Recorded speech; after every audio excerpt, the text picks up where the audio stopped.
Muy buenos días, amigas televidentas y amigos televidentos. Antes que nada, ofrezco mis disculpas por estos días que no he podido grabar. Otra vez tengo problema de rinitis. Es algún polen que de tiempo en tiempo me afecta. Y quién sabe en dónde respiré que me sentí muy mal, ¿verdad? Vaya, ojos llorosos, más que nada ojos llorosos y dolor de nariz. Pero bien, asunto arreglado según parece, espero en Dios. Bien, miren, continuamos, empezamos a hablar del petróleo y hablábamos hace 80 años más o menos, más de 80 años que fue nacionalizado, ¿verdad?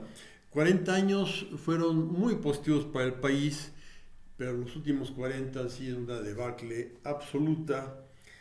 No han sabido ni apreciar bien la situación nacional, mundial, ni han sabido generar confianza en la ciudadanía para plantear soluciones que no son fáciles de aceptar. Entonces se necesita autoridad política para hacerlo, ¿verdad?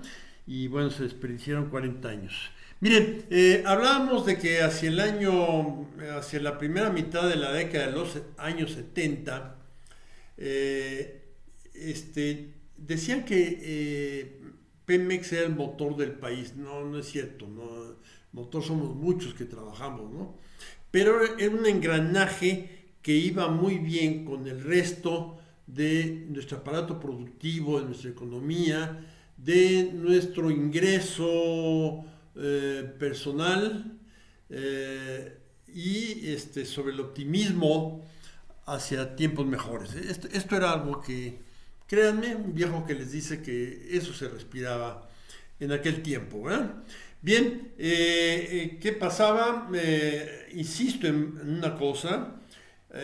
A nuestro país el petróleo no estaba muy en la superficie, sino muy, muy abajo, y era petróleo pesado, o sea, no era un petróleo que se vendiera a tan buen precio como el petróleo ligero, ¿verdad? De Arabia, de Texas, de Nebraska, creo, de otros lugares, pues, del Golfo Pérsico, que es eso, ¿verdad? Bien, pero tenemos petróleo y nuestras refinerías se habían adaptado a ese petróleo pesado, ¿verdad? Simplemente una cosa que hacíamos era pavimentar muchos caminos, por ejemplo, ¿verdad? Chapopote sirve para eso, ¿verdad? Bien, teníamos ese problema y no tenía sentido que quisiéramos ser exportadores de petróleo, toda vez de que el diferencial, la ganancia de cada barril de petróleo que vendiéramos era muy escasa porque el precio del petróleo estaba a $8 el barril. Bueno, esto cambió en el año 73, hablamos de la guerra de Yom Kippur y que esto trastornó las cosas, ¿verdad? Bueno, en ese momento producíamos 700,000 barriles de petróleo al día.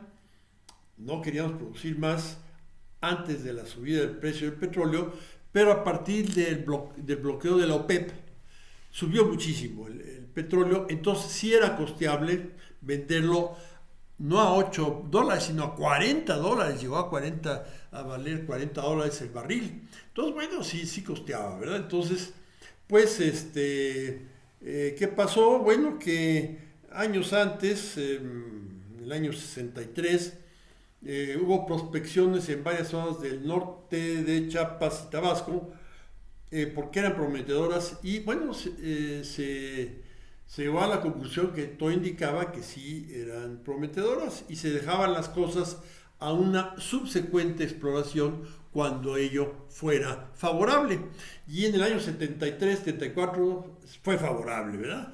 Entonces se hicieron exploraciones más en serio y resultó que había dos supercampos, el de Cactus y el de Reforma.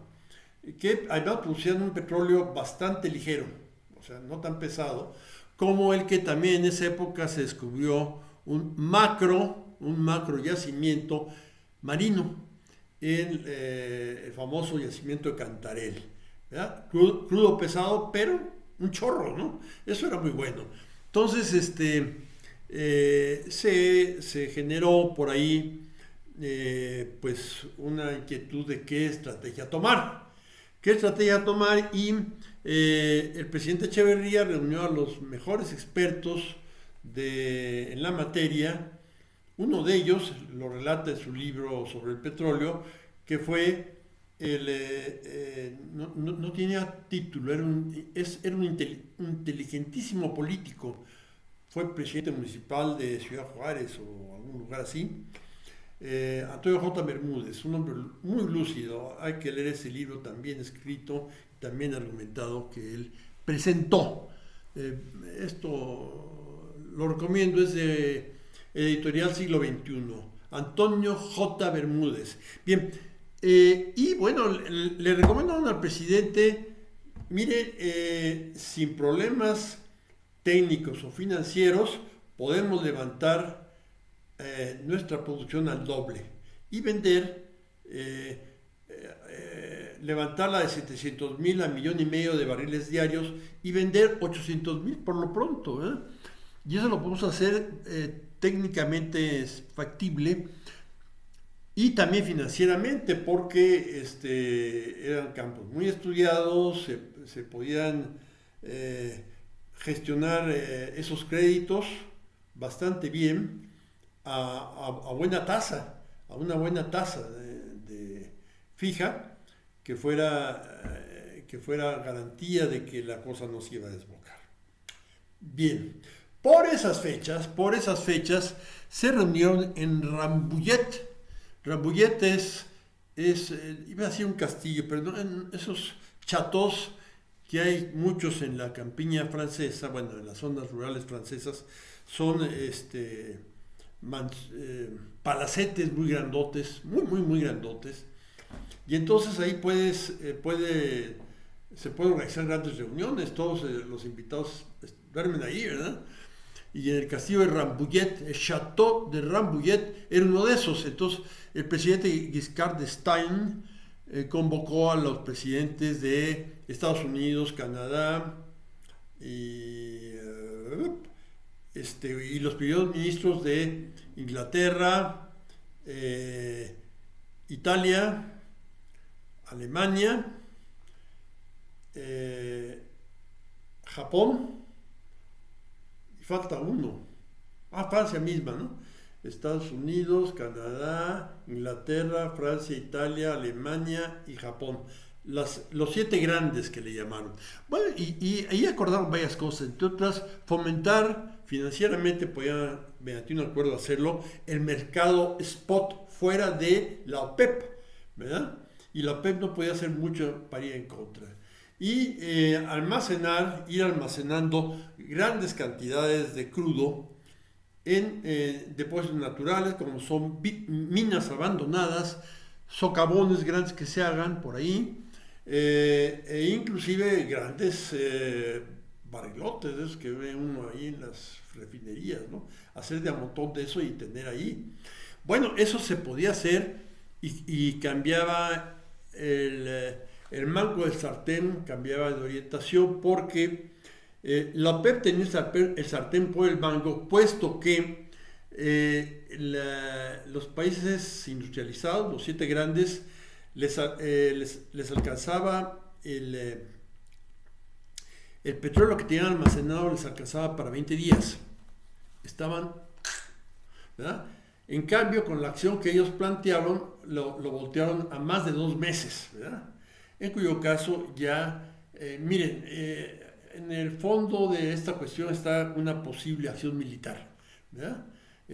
Si solo les alcanza para 20 días, me los friego tumbando todo, ¿no? Y en cambio, si no, ellos friegan, ¿verdad? Entonces, de que lo tenía la OPEP, el sartén por el mango, pasó el sartén a que lo tuvieron los países consumidores, ¿verdad? cambió de lado el dominio y empezó a bajar el precio del petróleo. Bueno, vamos a ver qué pasó en México. En ese ínterin sube al poder José López Portillo, un hombre inteligentísimo, pero muy frívolo y falto de carácter. Recordemos su frase de que México hubo un auge petrolero. En ese momento dijo que México tenía un problema que era administrar la abundancia. Me parece una observación muy certera, muy bonita la frase, muy bien construida, pero muy falto de carácter el presidente, ¿verdad? ¿Qué pasó? Bueno, que nombró director de Pemex a un amigo de su juventud, que fue el ingeniero Jorge Díaz Serrano, otra persona muy fina, como Pascual Gutiérrez Roldán era un gran mecenas, muy aficionado al arte, hombre muy culto. Se casó con la modelo que posó para la Diana Cazadora, no cualquier cosa. Pero era un tipo igual de frívolo que López Portillo. Lo que se dijo en aquel momento es pues que era un hombre de grandes ambiciones, que veía las cosas a lo grande, lo que ahora llaman, ¿cómo le llaman era un emprendedor de clase mundial, ¿verdad? Pues estoy choteando dos palabras que ya se han ido gastando, lo de emprendedor y lo de clase mundial, ¿verdad? Pero un emprendedor de clase mundial que quería hacer de México una referencia internacional, puesto que teníamos mucho petróleo.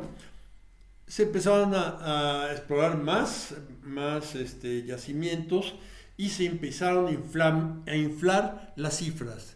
Las compañías constructoras tuvieron mano negra en esto, y aquí pues se llegó a pensar que cuidado con hacer hoyos en la banqueta, no vaya a salir petróleo, ¿verdad? En el parque, ahí en la zanja, no vaya a salir petróleo, que estábamos por abajo llenos de petróleo. Por arriba estábamos llenos de estupidez y de corrupción, es por arriba, con este tipo de gentes, ¿no? Y bueno, se planearon grandes obras, una de ellas,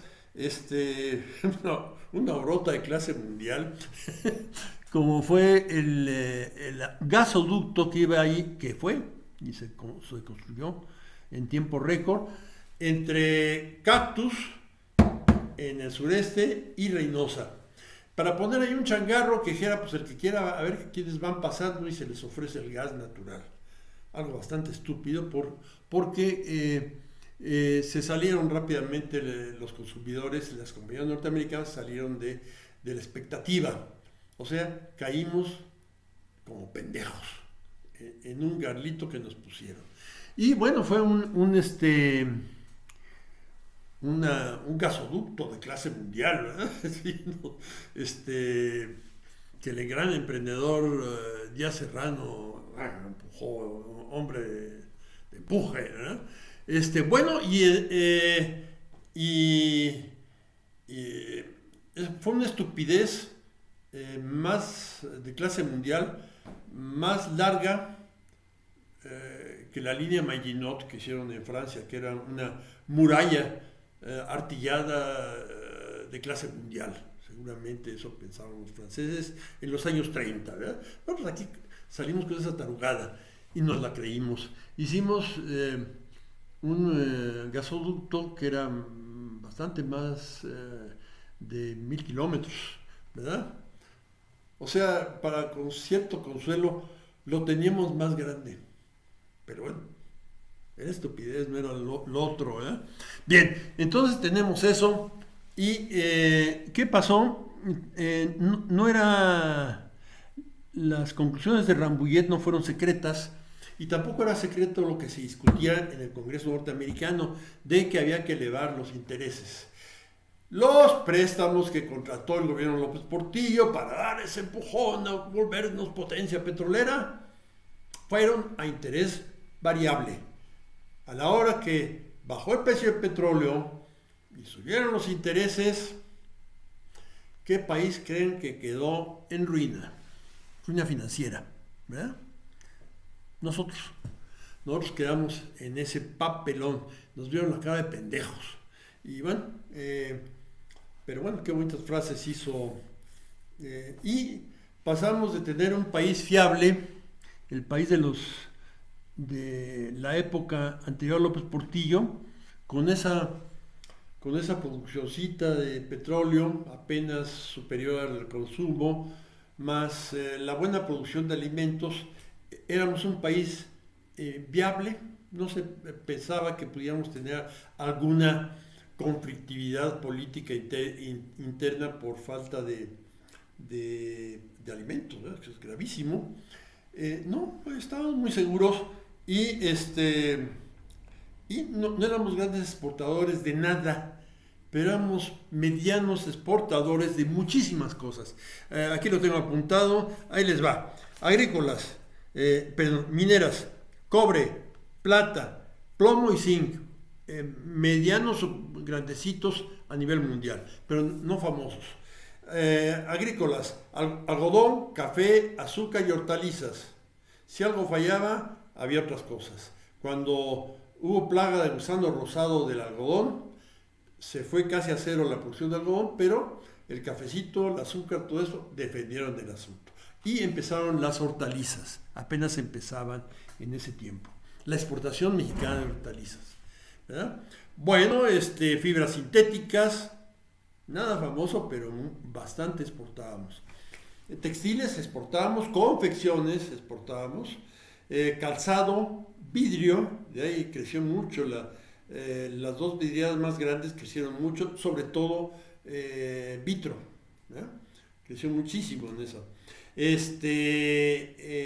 Vidrio, conductores eléctricos y telefónicos, todo eso, autopartes, productos de acero ya un poquito mayores que la varilla, alambrón, lámina y todo eso, empezó a hacerse grandes piezas estructurales de acero. Esto era bueno, más valor agregado.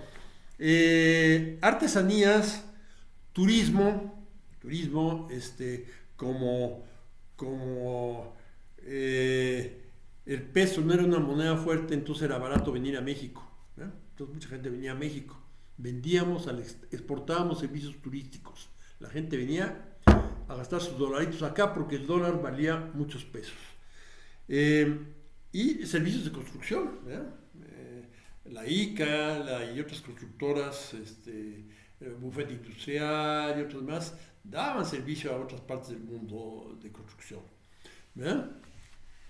Digo servicios porque no iban los trascabos mexicanos, eso lo ponían los países importadores, ¿verdad? Y la mano de obra también la ponían ellos y salían beneficiados con el estímulo a su mano de obra. Todo esto funcionaba muy bien, pero ¿qué pasó? Al haber muchos dólares dentro de nuestro territorio, el peso se sobrevaluó.